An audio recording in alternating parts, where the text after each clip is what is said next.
Too much or just enough? Misha Designs has decided to provide us with a bit more variety during this week dominated by the Los Angeles Auto Show by sharing images of its latest project originally unveiled a few weeks ago at SEMA in Las Vegas. As you can see, the Ferrari 488 GTB has received a heavy dose of tuner-prescribed steroids consisting of an extremely wide and aggressive body kit that makes us think of the recently introduced FXXK Evo race car. Compared to the regular model, the newly gained carbon fiber body has added 3 inches on each side as a result of the bulging front and rear fenders, lending the 488 GTB a more muscular look.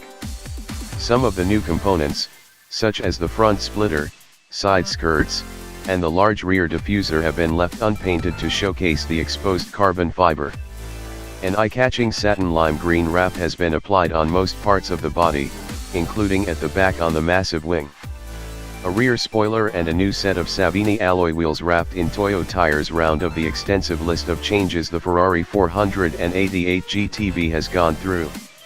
Misha Design says only 20 cars will receive the wide body conversion, and you'll have to give them a call to find out how much it costs. Should you consider the package a bit too much, a more restrained transformation is also available, and that one doesn't have the wide body kit and large rear wing. As it was the case with the Ferrari 458 Italia-based project from a couple of years ago, the significant makeover for the 488 GTB doesn't bring any mechanical upgrades. For those wanting a more hardcore 488 GTB straight from Ferrari, rumor has it a GTO, name not confirmed, version will be out as early as next year.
More than half of all Porsche sales will be from plug-ins by the time 2025 rolls around.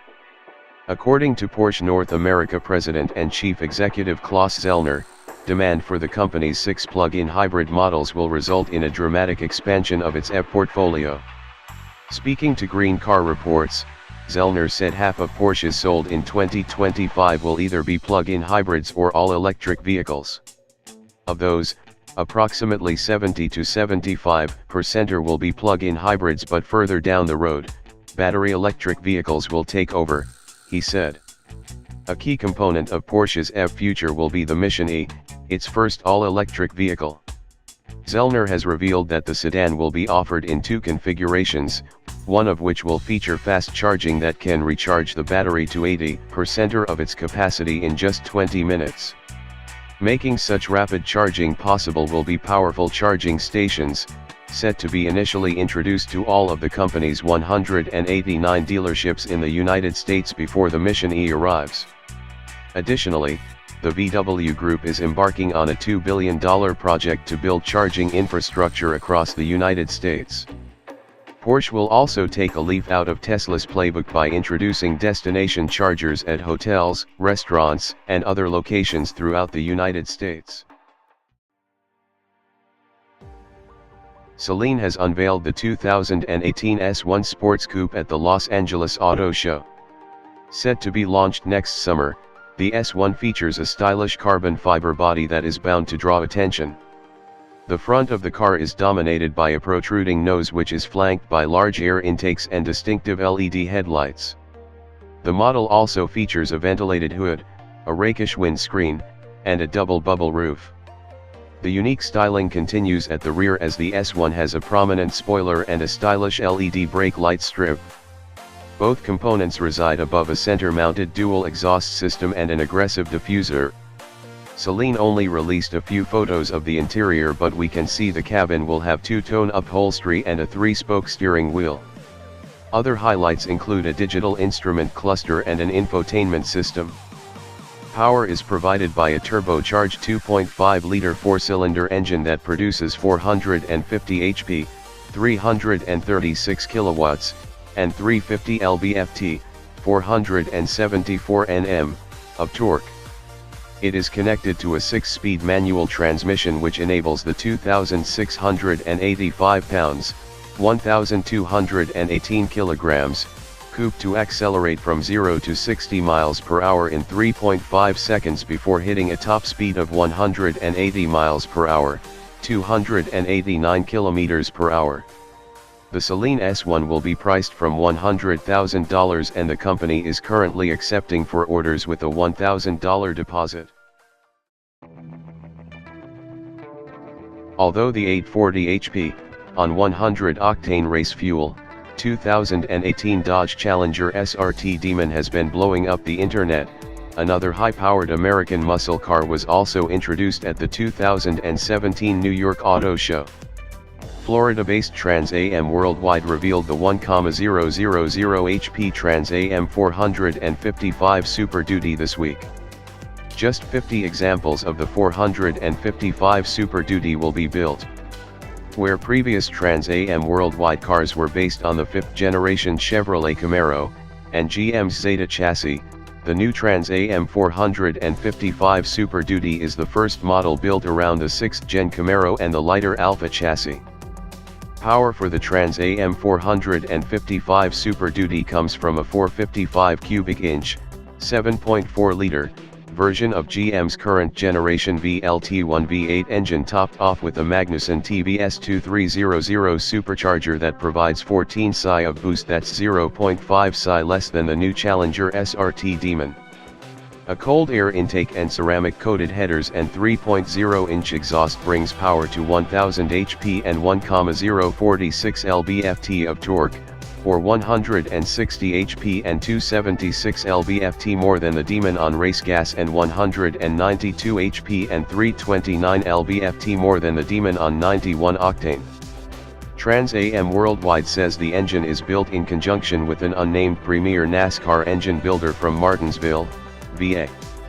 A quick Google search suggests it could come from Arrington Performance, owned by NASCAR racer and team owner Joey Arrington. The new model is a complete redesign that features sleek body lines with masculine proportions and traditional retro styling, said Todd Warmack, co-founder of Trans Am Worldwide, in a release.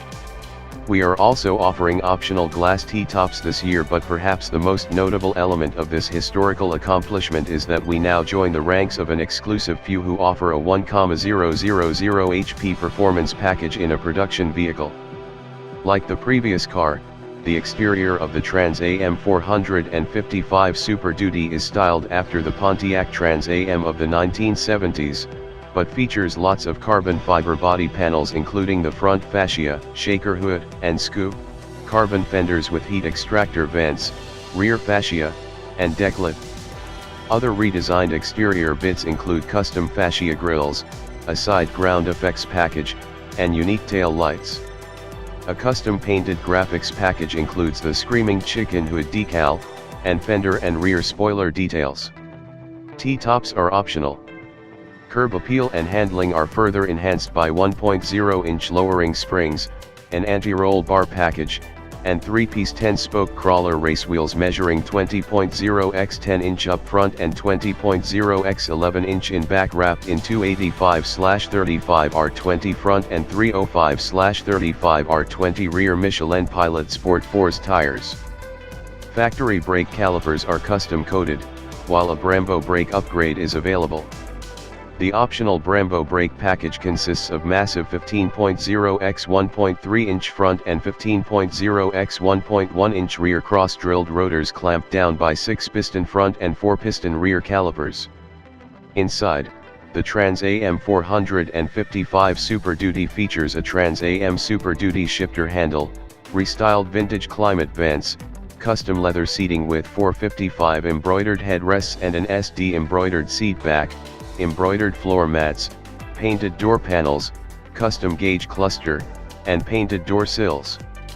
For the 5th Gen Zeta-based finale, Trans Am Worldwide built the black and gold banded Trans Am tribute car signed by Burt Reynolds himself.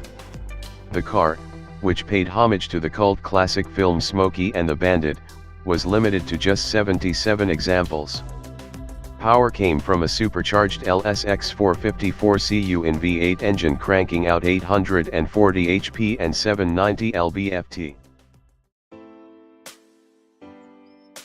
Hot on the heels of the new 2019 Aston Martin Vantage's reveal comes the GTE racing variant, which will compete in the World Endurance Championship Series beginning in 2018. The GTE class race car will also fly the banner for Aston next year at the 24 Hours of Le Mans, where the automaker hopes to win back-to-back class victories. The 2018 Aston Martin Vantage GTE will replace the V8 Vantage GTE, a car Aston Martin Racing calls its most successful competition car of all time. In service since 2012, the V8 Vantage GTE was an evolution of the Vantage GT2 race since 2008. The car won 36 races over its career, including a GTE Pro Class win at Le Mans this year. With the release of the new road-going Vantage, Aston decided to update the racing version as well. But this isn't just a new body on the old race car's chassis. Aston says the Vantage GTE was developed alongside the road car, and that development cars have already run roughly 8,078 miles worth of tests, including 2 30-hour test sessions. The project is led by Aston Martin technical director Dan Sayers, who was also responsible for the V8 Vantage GTE. Engineering and design work was completed at Aston Martin Racing's headquarters in Banbury, UK. Designing and developing this new car has been an extremely satisfying process, said Sayers, in a release. We've collaborated closely with Aston Martin's Gaydon headquarters to develop the road and race cars in parallel. Attention to detail has been a priority at every step of this process, and we've made big improvements in each area of the car. We've spent every second optimizing the design right until the build of our test car, which has paid dividends during our current testing schedule. This project has been one of the most intensive but also rewarding of my career so far.